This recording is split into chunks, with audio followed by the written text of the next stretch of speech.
Dance on.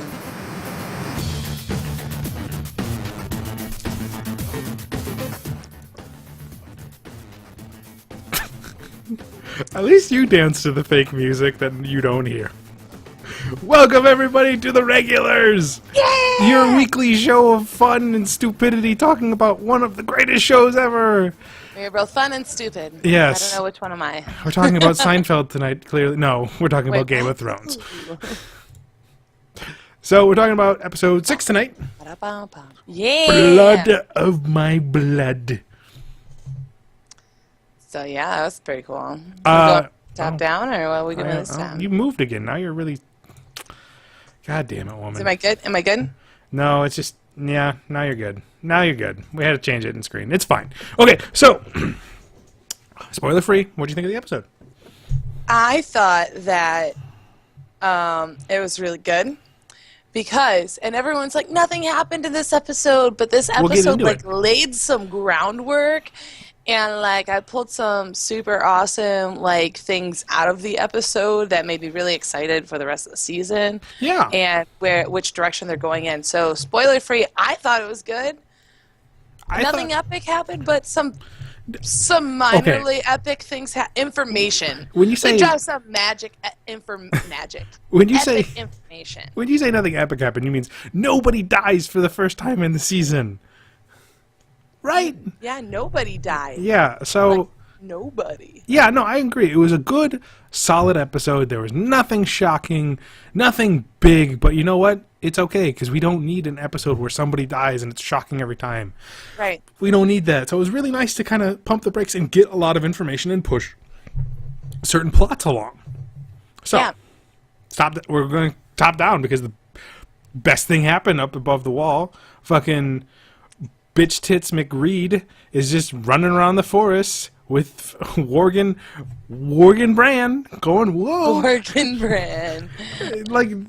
This was our problem with last time. It was like, what are you going to do? You have zombies chasing you who can move faster than ice. What was going to happen? And finally, Bran snaps out of it and became human Bran again. Yeah, not Worgen Bran. Not Worgen Bran, and he's Worgen Bran. They found us. And no shit. Fucking really? Thank you. Thank you. She didn't hear the growling. Come on now, but. Character shows up. Motherfucking okay, it's not confirmed. We don't know if it is, but it's motherfucking Cold Hands. No, it's pretty much confirmed. It was confirmed in the behind the scenes and at the end of the episode. They talked about Cold Hands. Motherfucking Cold Hands. Motherfucking Cold Hands. Bam! But in the books, they didn't really confirm that Cold Hands was Benjen. So Benjen Stark. Information for yo ass. For all the people who read the book, their minds are blown. Everybody who watches the show is like. Yeah, everyone's like, yeah, duh. It's not yeah, duh. Duh, shut up. And they, explain that it's possible to stop the transformation. Right? Big idea right there, Yeah, you can now stop becoming a white? What if we don't get a Darth Hodor? Oh, what if the children save Hodor and he becomes motherfucking Cold Hands 2.0? Hodor! Yeah. Hodored. Hodor. So yeah, that was big. That was a big thing for me. I'm one of those people that scream at their television when I'm home alone. I don't do it when I'm at a movie theater, but when I'm watching Game of Thrones, I'm like, oh shit, it's Cold Hands. And my boyfriend's like, what? I'm like, it's Cold Hands. It's motherfucking Cold Hands. I've read the books and I'm a big fucking dweeb about the whole thing. I'm the same way in the sense of I'm sitting at home on my computer just going that motherfucking Cold Hands, and I'm like, I should text Jess. It's 2:00 in the morning. Jess was asleep. Yes, that's why I didn't text you because you would have got a text at 2:00 in the morning going motherfucking Cold Hands. I know, I saw it when I woke up. So Cold Hands shows up and saves the day. And takes Bran and Reed bitch away. And I'm still mad at her for killing Summer. I'm mad at her for killing Hodor. Yeah, dude. It's all her fault. And they just talk. They just talk and he takes off his mask and it's fucking Benjen. Woo woo. And it's about it. And yeah, that's it. He tells Bran that the three-eyed Worgen called for, not the three-eyed Worgen, the three-eyed Great Raven called for him, and they're like, three-eyed Raven's dead. And he's like, I'm looking at him. You're the three-eyed Raven, mother truck him. It's just like the archive. Yeah, the archive. Ivy. Ivy. Ivy 2.0. Dresden. So yeah. That was it. That was it that happened there. And, you know, we didn't see anything from our favorite relationship that is budding down in, like, the Winterfell area / Brian's Magical Adventure. Or a development on the greatest at all. The greatest development in 2016, the Bastard Bowl. Yeah, nothing about the Bastard Bowl. We haven't seen Ramsay. I'm telling you, that's maybe Ramsay probably got killed. episode 9. Oh, that's probably episode 9. Bastard Bowl. Bastard Bowl episode 9. Oh, yeah. Or we walk into the Frey household and we get little nuggets of hope here and there for us because fucking Catface Meowmer's Frey is all like, take back this thing from the Blackfish. So again, I can't. Walder Frey is all pissed at his kids for losing. I don't remember what, Fort Kalen. Moat Kalen. Kalen. Was it Moat? No. It doesn't matter. River Run. It was River Run. They lost River Run. They lost River Run to the Blackfish. So we now have confirmation from another character who is not connected to the little finger that the Blackfish is kicking ass and taking names. Yeah, dude. And I believe this is the same scene where they alluded to the Brotherhood without banners. And we're going to talk about right now what that means. Because we have gotten pieces, tiny little snippets of information here and there from people and parts of the scene that says we're going to get Lady Stoneheart. Yeah. And since we did throw up spoilers at the beginning of this episode, Lady Stoneheart, for you motherfucking non-book readers, is a cold, hard bitch. Caitlin Stark.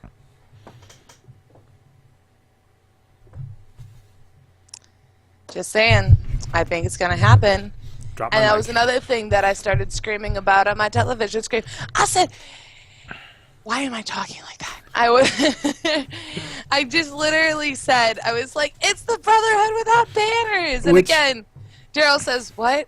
And I say, no, it's the Brotherhood without banners. You don't It understand. means that a character is gonna come back that everybody thought wasn't gonna get screen time, and I bet you this bitch is. Yeah, so, and it's like, even like the producer's like, we're not gonna bring her back. She's a classy actress. We're not gonna have her show up in zombie makeup. And I'm like, shut up. I mean, it's not like you haven't recast people before. Yeah, and like 10 different main characters. And this goes on top of what Ian McShane said, saying he was a character who is going to be with somebody they all thought was dead. Yep. Stoneheart. He's probably the Lemon Knight. Yeah. All right? Yep. I'm just throwing that out there. He's probably the Lemon Knight. Probably them. So that's that. That's all that happens there. Yeah, and I mean, again, this is big for people who, you know, can put the pieces together, kind of thing. Yeah, and it's big for us here. Yes. It's big.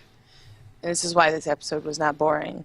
So then where do we go? We go down to... We might as well go to King's Landing and then we'll hop over to the other continent. Yeah. So that's kind of a cool episode. Like... is it safe to move up the death clock for Tommen? Because that kid is getting dangerously close to playing with all kinds of fire. Yeah, Tommen just kind of, but like at the same time, it was kind of. It was a good move on his part. It seems like they alluded to this happening also in the books. Yeah.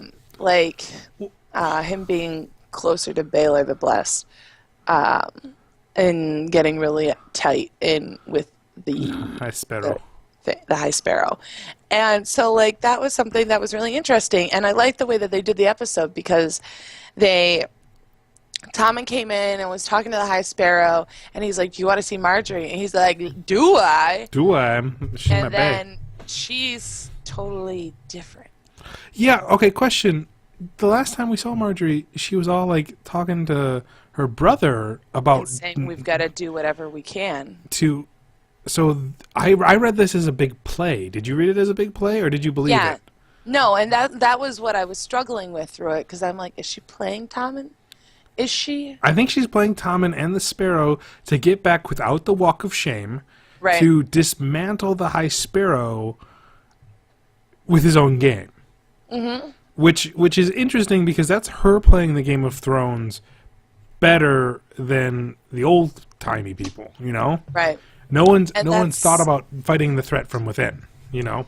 Right, and that's kind of the important part. And you can see, like, on the flip side of that, the old school way of doing it and going in by force. And you've got Jamie and, like, Lady Thorne and, like, I don't remember the guy's name. Dorkface McFlowers. then the other guy's dad, their dad or something.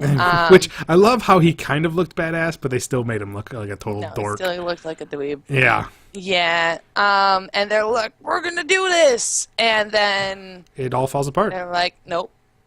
And, like, you know, the Queen of Thorns says, like, oh, they just He beat won. us. He beat us. He beat us.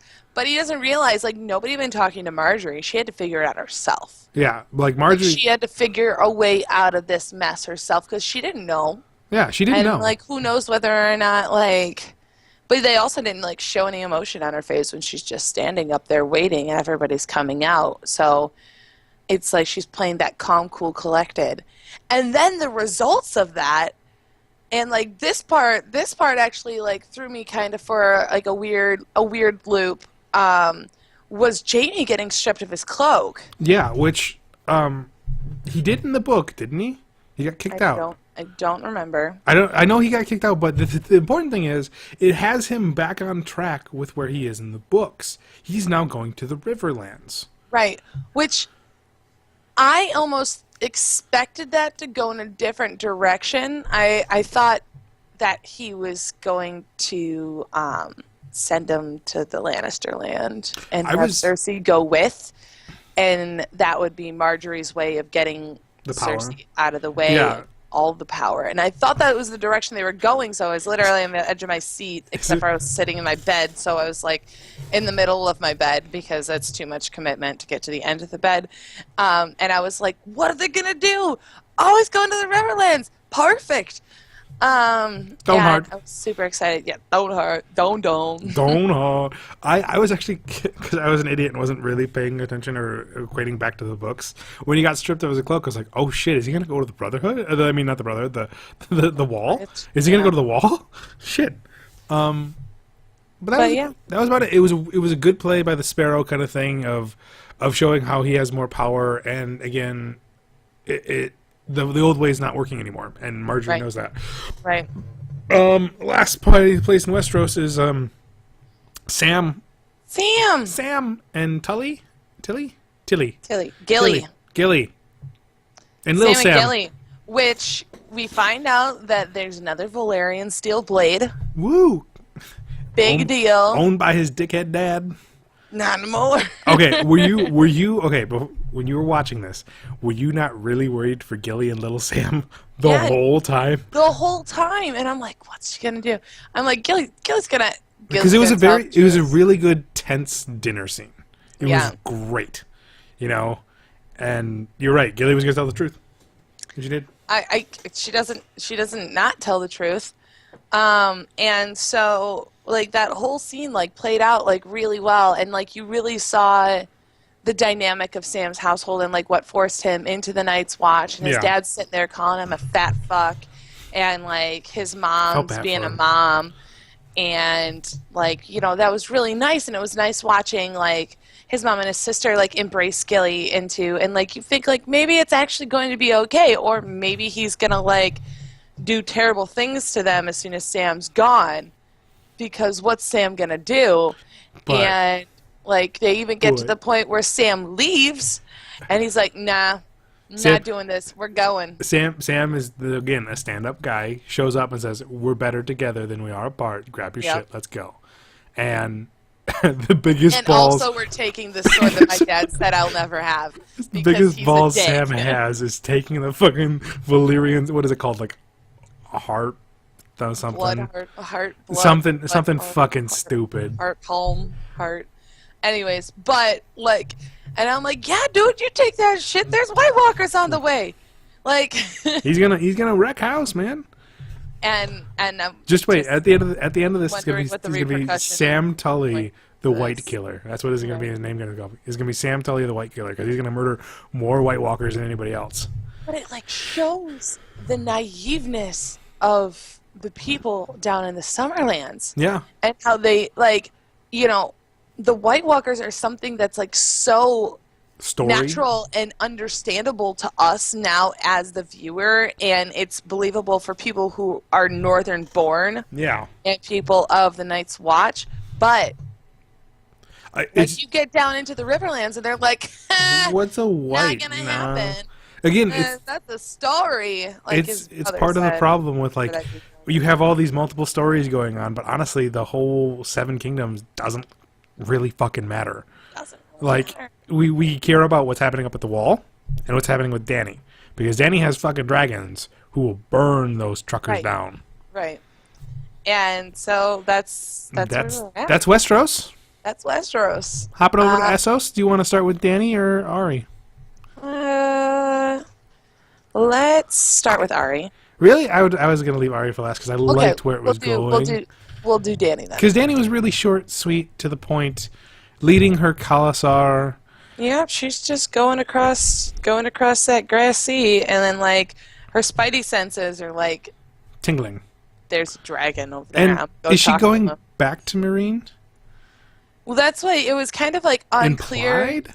It was kind of implied she was going back to Miriam opposed to going to like Just straight balls to the wall going. But she's she got was to gonna go. get she was gonna get the She's got to collect Unsully, the other dragons. She's got to collect like Unsully, and the Second her Sons. people. Yeah. So it did sound like they were going back to Marine because I did really hate for fucking Marine to become like a loose end that we have to kind of tie up with everybody she dying. needed there to be some sort of like that was the whole thing. Like Dario is like, oh, I don't know why you're doing this, which is what Dario does in the book. He's like, no, Well, that's I'm a dumb. dumbass. You I should got a probably big not dick." do this. And she's like, no, fuck you. You know who I am? Bam, dragon. Yeah. And like she says, How she to train your basically- dragon? yeah.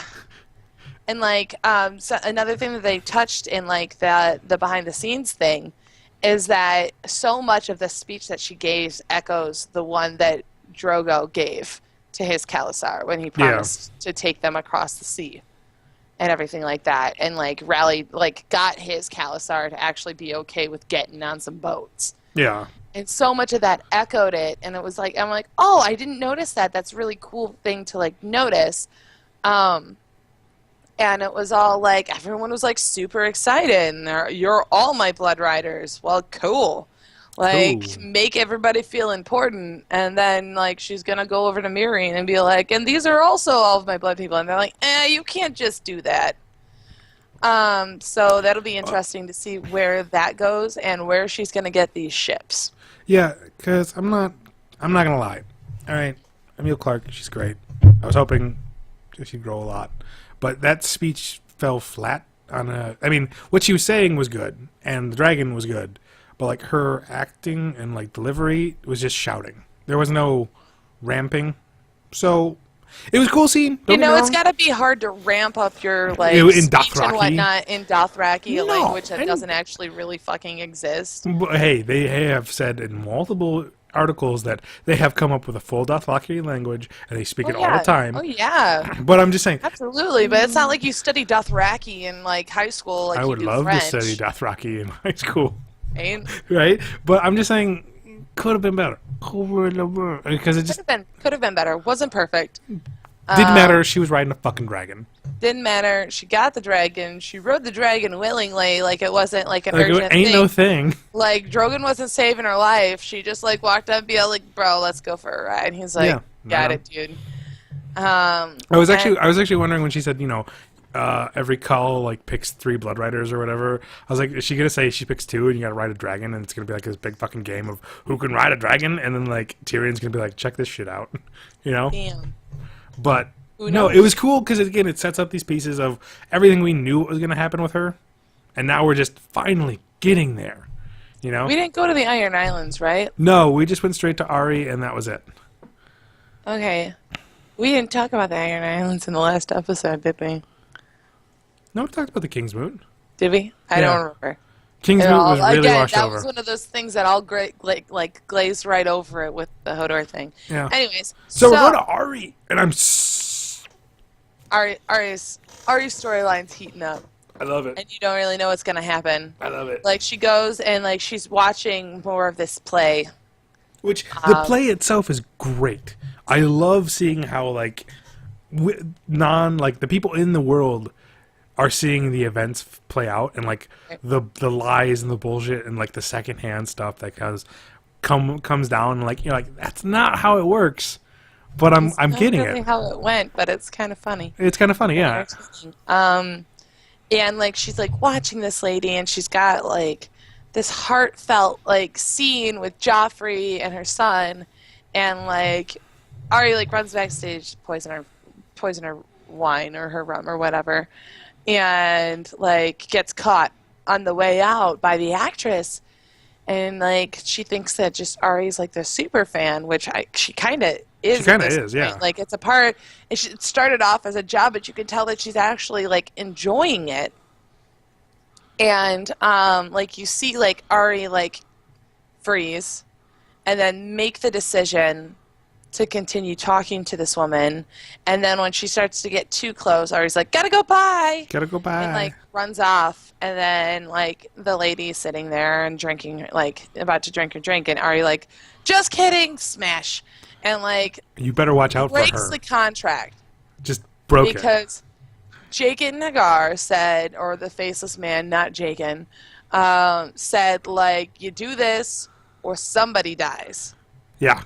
And like it alludes, he never says you die. No, he said somebody dies. Somebody dies. I'm almost curious if it's gonna be the waif. I wonder too because she's a bitch. She's a bitch, but the thing is, like, I like how Ari goes about it. She has learned so much. What does she do after she breaks the contract? She doesn't go run. She doesn't hide. She digs out Needle. What's the next thing she does? Goes to a place she knows inside and out without the lights on. Yeah. And takes the candle out. Yeah. She's been blind for how long? Who knows? Right. She has now even the playing field to a faceless person who could show up at anyone. She's going to kill whoever walks into that door. Yeah. And smart. I really liked this turn, mostly because I want Arya back in the game. Yeah. I secretly don't want her to be a faceless man, or I want her to take what she's learned as the faceless, like at the House of Black and White, and take it back to Westeros and like start cleaning do house. something about it. Yeah. But like I thought, again, this is a circling back. So many cool things happened in this episode. It's not a boring episode. No. Like, Just because there was no big twist or like I mean, well, there were twists. Maybe if you just are looking for the thrash and the gore, and you're not like intellectual enough to like sit through it and like think and like realize the importance of these big things that are happening. Yeah. But this was one of my favorite episodes of the season. I would have to agree. Like though, like the door was very emotionally The door and painful. was, I mean, yeah. The problem again with the door, and like the same problem with Tonks dying, is that we haven't seen these characters enough again. Right. They have been gone since season 2. Right. We're now on season 6, and now you're just killing them off because you can. And I'm like, we needed to be with them again. We needed to we needed to understand them again. We needed to reconnect. Yes, we needed to reconnect. And this, nobody died, but a lot of big things moved. Like the Sparrow just gained a ton of more power. You're wondering how the old crew are going to handle it. What Marjorie's doing, what Tommen's doing. Who fucking knows what Tommen's doing? Sam's stepping up in ways that we weren't expecting. And like some people are like, oh, I hate Sam. No, Sam has his own story that's going to get going here. Right. And now he has Valyrian steel, and now he's a force to be reckoned with, you know. And I have a feeling that it's going to be a showdown between him and his dad, and he's going to win. Now, like, he isn't a master swordsman, but he knows things. Yeah.